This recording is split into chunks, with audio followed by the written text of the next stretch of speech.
Bien. Merci. Mieux Et qu'avant. vas-y. OK. Merci en pile. Merci tout le monde. Et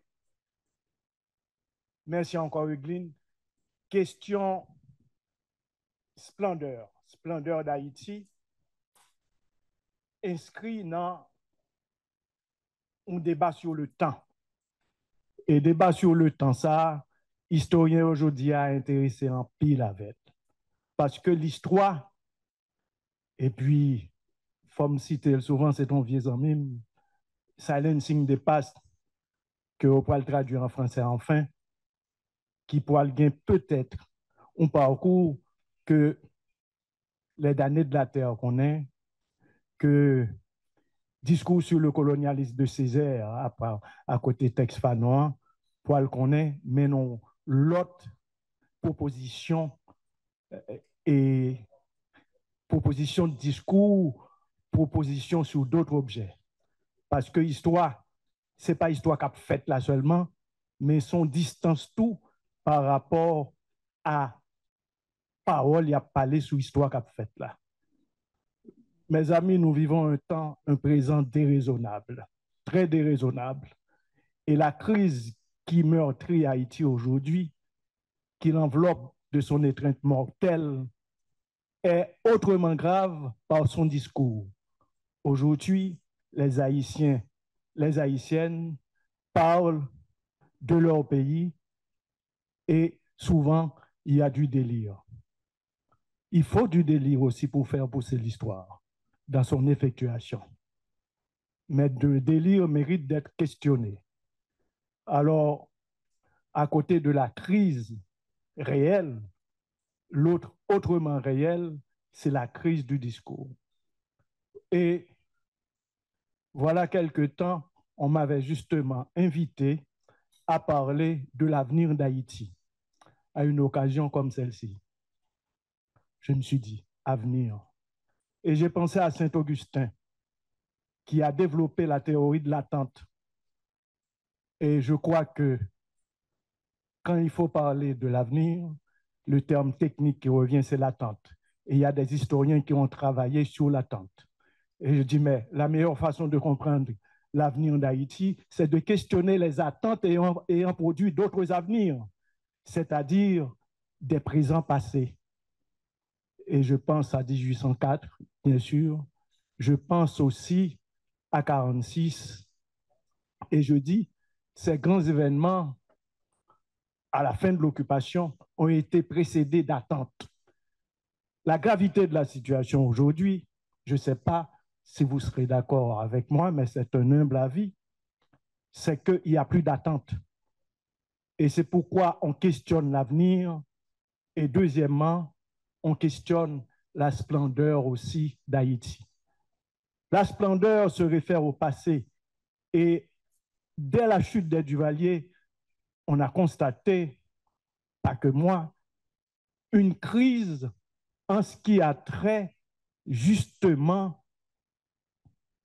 au passé et une crise de la mémoire.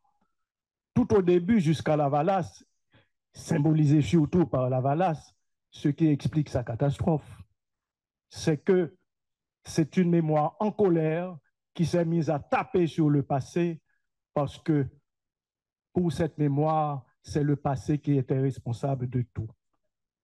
Rien de plus grave de vouloir expliquer l'histoire par la responsabilité, par la dénonciation et par la culpabilisation.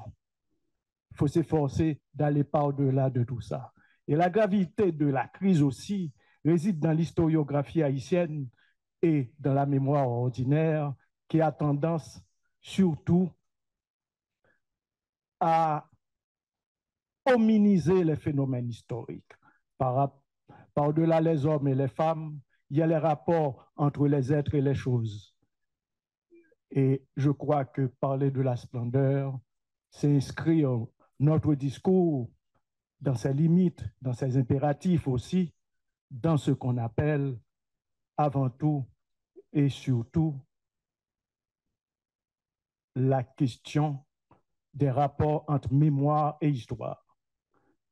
Un historien disait,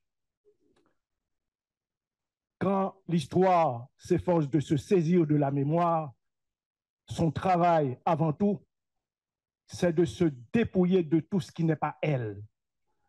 L'histoire n'est pas mémoire. L'histoire, c'est un corps à corps contre la mémoire. Je voulais abréger mon intervention par cette très belle phrase de Lévi-Strauss, qui était fasciné par Haïti. On ne l'est plus aujourd'hui. Fasciné et qui achevait sa préface par cette dualité, le bonheur qui existe en Haïti. C'est le livre des danses d'Haïti d'un âme. C'est que les choses et les êtres s'opposent et se complémentarisent. Et le bonheur des danses, c'est qu'il y a une complémentarité et une opposition entre le profane et le sacré. Quand le profane et le sacré se rencontrent, le bonheur vient toujours. Et quand surtout passé et présent s'entremêlent dans une complicité intime, l'avenir est possible. C'est ce qu'on va essayer de voir. Difficile épreuve à surmonter. J'essaierai de le faire grâce à vous. Le problème, c'est que comment parler de la splendeur d'Haïti? Eh bien, tout comme l'avenir se construit, l'avenir d'hier, l'ancien présent tout proche, 46, la splendeur se construit. Et nous allons nous attacher à expliquer, tenter pour le moins, de dire comment se construit une splendeur, parce que c'est bien le thème en question et en procès, la splendeur d'Haïti. Et parler de la splendeur, c'est parler du passé. Le plus grand danger qui menace cette mémoire est implicitement la discipline historique, quand elle ne se dépouille pas de tout ce qui n'est pas elle, c'est justement le grand danger de la nostalgie. Mes amis, pourquoi Haïti a janté? Pourquoi? Sous du valier, là, t'es plus bon, oui?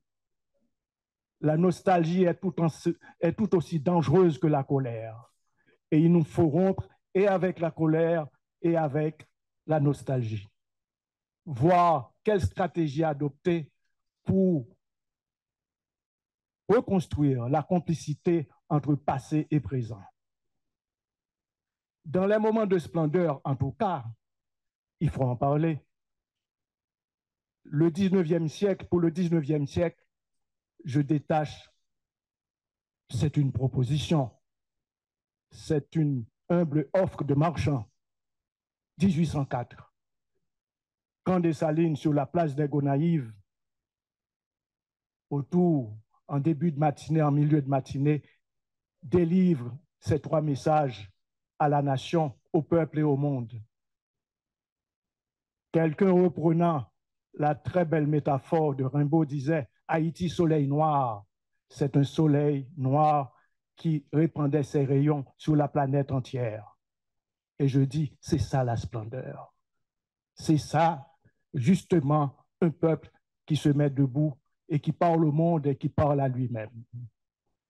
Et de cette matinée-là jusqu'à la mort de Dessalines, je ne veux pas faire, et je ne partage pas cet avis, de faire de cette mort une sorte de péché originel, crise de l'histoire toujours. C'est depuis la mort de Dessalines. Non, la mort de Dessalines n'a été qu'un moment dans une crise d'orientation effroyable pour cette petite communauté qui prendra fin en 1820. Pendant ces 2 ans, la littérature politique haïtienne, le discours politique de l'État sur lui-même et sur le corps social qu'il dominait, c'était un discours justement marqué par la splendeur, parce que répandant son message sur le globe et sur la terre entière. Et bien sûr, l'effigie de Dessalines, de Toussaint, de Christophe, de Pétion aussi, partout, les Noirs qui luttaient au Brésil, à la Jamaïque, partout, eh bien, ils avaient les gravures et c'était comme des talismans. Ils allaient à la mort au nom de Dessalines, de Pétion. Parce que la splendeur, c'est aussi l'impact du pays à l'extérieur et la manière dont se construit cette splendeur. Cette splendeur s'est construite dans deux temporalités, parce qu'il s'agit de ce thème central pour tenter d'éclairer le phénomène de la splendeur. Et deux temporalités. La grande production française dominée par la première révolution industrielle et surtout par le travail des nègres, non seulement esclaves, mais prolétarisés. Et je pense à Delage, dans ses grands travaux, et au Pont-Larnage à Port-au-Prince, dans ses grands travaux aussi au Picolet ou au Môle Saint-Nicolas, où il était ravi devant l'ardeur et la force et le savoir-faire des nègres de Gorée, parce que nous avons participé à cette splendeur de la prospérité coloniale. Et c'est cette force de cette production qui a produit aussi la Révolution française. Les hommes aussi, les femmes aussi, les enfants aussi. Et puis, bien sûr, le soleil de 1804, ce soleil noir dont parlait Rimbaud. Et puis enfin, depuis la mort de Dessalines, on ne peut pas parler de splendeur. Le 19e siècle ne l'a pas connu. Bien sûr, il y a eu ce qu'on appelle des moments de splendeur, mais c'était surtout la solennité de l'État et les réalisations de l'État. Je pense à Christophe, qui voulait faire de sa race une race supérieure, comme justement, en principe, et l'espérait Toussaint. Et il a laissé des œuvres comme le Palladium de la Liberté, 1813, et ce palais, vous m'en voudrez un peu, mais je préfère ce palais au Palladium de la Liberté, la citadelle. Parce que sans souci, c'est fondamentalement christophien, c'est fondamentalement haïtien. Bien sûr, la force des nègres, la force des Haïtiens et des Haïtiennes, leur sang, leur mort, et symbolise ce passé de gloire. Eh bien, je ne voudrais pas parler de Christophe de splendeur, mais plutôt de grande sonalité où pour la première fois dans l'histoire de ce pays, en citant Béot, il y avait une puissance de l'État. Et depuis le triomphe de la République, en fait, ne disons pas victoire, parce que la chute du royaume était plutôt endogène. Et à partir de ce moment, il y a eu des éclats de splendeur, la solennité. Et je pense bien sûr à Hippolyte, à ses œuvres, la tribune. J'ai eu la chance d'assister au carnaval sur cette tribune-là. C'est des œuvres qui perdurent et qui traversent le temps. La splendeur produit des œuvres intemporelles, touchant à l'universel. C'est ça la splendeur. Alors, on peut dire qu'il y a eu des éclats de splendeur parce que l'État avait une solennité. Et Hippolyte l'avait. Peut-être l'histoire politique n'est pas l'histoire des hommes ou des chefs d'État. Ce n'est pas un concours de beauté. Mais on peut signaler qu'il y a eu des opportunités qu'Hippolyte a su exploiter. Et Haïti, pour la première fois, a pu exploiter ces opportunités qu'offrait ce qu'on appelle la deuxième révolution industrielle. Le marché en fer, le marché Hippolyte. Et aussi Hippolyte, c'est l'eau potable. C'est sous Hippolyte qu'on a eu les premières, en principe, les grands travaux d'infrastructure pour apporter l'eau potable. Et c'est sous Hippolyte qu'on a eu une véritable couverture sanitaire, où il y avait un mariage aussi entre l'État et le corps social. On ne peut pas avoir de splendeur sans qu'il n'y ait pas intimité, complicité intime entre gouvernants et gouvernés. Alors, après Hippolyte, il y a eu le 1er janvier 1804. Il y a des choses qui sont restées, mais ce n'est pas la splendeur, c'était des éclats de splendeur, comme cette cathédrale des Gonaïves et la Dessalinienne, que justement ce vieillard tremblotant qui disait « Même mort, dans ma tombe, on me conduira au Gonaïves pour célébrer le centenaire ». Le centenaire a laissé tout ça, mais aussi il y avait des pleurs, des larmes et du sang. Quelle splendeur, sinon le 20e. Et le 20e, justement, marqué par une brutale intervention nord-américaine, et les siècles, dit-on, prennent du temps à se définir, à se construire une personnalité. Et nos siècles, nos débuts de siècle sont peu ordinaires. Le premier, c'est Haïti, c'est 1804. Et le deuxième, le 20e, c'est une brutale intervention qui nous introduit brutalement dans la modernisation.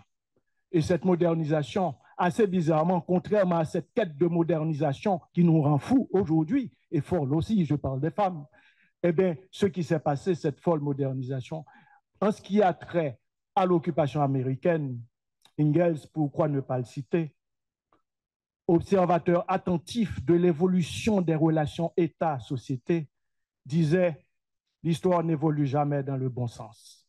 Et c'est le mauvais côté de l'histoire qui fait l'histoire. Et ce mauvais côté, c'est l'occupation. Et c'est de cette occupation que sortira une sorte de modernisation dynamique d'Haïti et qui conduira à des moments de splendeur. J'en dégageais 3, mais je les rassemble pour en faire 3 séquences. La première, c'est ce grand discours du 21 août 1934, quand Vincent détache la drisse de son poteau et hisse le drapeau. Et son discours extraordinaire le 1er janvier 1804. Et la secousse n'était pas facile à surmonter parce que pendant tout le 19e siècle, le régime militaro-politique et la faible capacité de production d'Haïti, on pouvait ranger Haïti dans ce que un grand historien des annales, Braudel, appelait l'immobilité de l'histoire. Le 19e a été une histoire immobile. Et entre l'occupation et 1957, l'histoire commençait à bouger. Et ce qui s'est passé après le remplacement des militaires, pas tous ignorants comme on le pensait, et ceux qui savaient tout juste lire étaient d'une profonde culture. Je veux citer Tonton Nord. Eh bien, en principe, à partir de cette secousse de l'occupation, l'histoire commençait à bouger. Et c'est sous l'occupation qu'on a eu l'une des plus grandes fêtes de l'indépendance. Et c'est sous l'occupation qu'on a officialisé la Dessalinienne comme hymne national. Et c'est sous l'occupation. Les Américains, dans leur avancée souvent bestiale, c'est des éléphants dans un magasin de porcelaine, eh bien, ils ont tout bousculé. Et ils ont dérangé le fragile équilibre d'Haïti, mais en faisant bougeant les êtres et les choses, ils ont changé le cours de l'histoire. Et à partir de ce moment, la paysannerie haïtienne, restée dans l'ignorance et profondément enfoncée dans son maquis, ignorée des élites, devenait une personne malgré les Américains.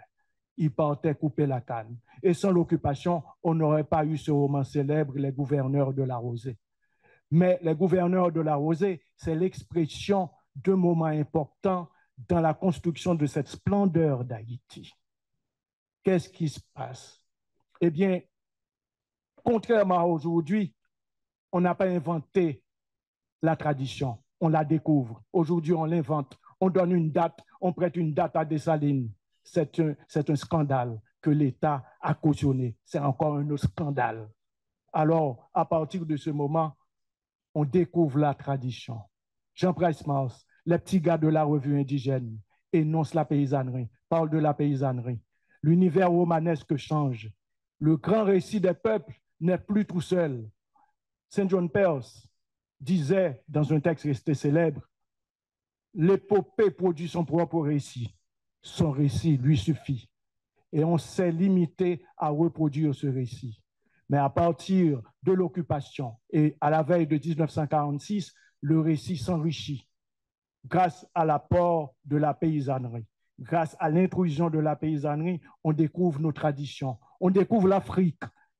Bois disait, tambour, quand tu sonnes, mon âme hurle vers l'Afrique. L'Afrique devient une vérité, l'Afrique devient une réalité avec la paysannerie. Le paysan devient une personne. Peut-être pas dans le concret des choses, mais une personne dans l'espace romanesque, dans le symbolisme. Eh bien, le discours, le grand récit des peuples s'enrichit de la culture populaire haïtienne. Et contrairement à aujourd'hui, ce récit s'enrichit et produit des œuvres énormes. Alors, comment s'est construit ce récit? L'occupation américaine a eu des effets. La modernisation, les mœurs changeaient. Et ensuite, cette époque où dominaient les Américains, il y avait d'autres puissances qui dominaient aussi, mais aussi ce n'était pas la globalisation ni cette mondialisation monstrueuse dont Haïti aujourd'hui est victime. C'était plutôt une forme d'universel et les œuvres haïtiennes produisant cette splendeur allaient, bien entendu, bien sûr, et avoir un impact énorme. D'abord, comment ça s'est construit? La politique économique d'Haïti marque une rupture avec avant. Mais c'était plutôt une politique à caractère développementiste. On s'occupe de la paysannerie, de son environnement, de son environnement, de ses hommes forts. Et on reçoit la visite des étrangers. Et Métro, qui a permis à tout un ensemble de compatriotes français, ses compatriotes, de venir dans les Amériques, dont Lévi-Strauss, à Sao Paulo, et bien parle d'Haïti, et visite les hommes forts. On découvre le symbolique d'Haïti. Mais ensuite, les travaux d'infrastructure, sans vraiment s'occuper de la paysannerie, mais on s'occupait de son environnement. On desséchait les marais.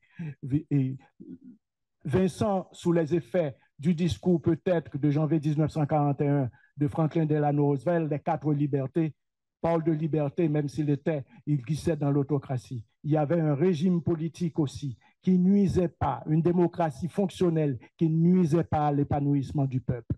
Alors, à partir de ces grands travaux d'infrastructure apportaient, à partir d'une production de nouveaux intellectuels, aussi des institutions pérennes.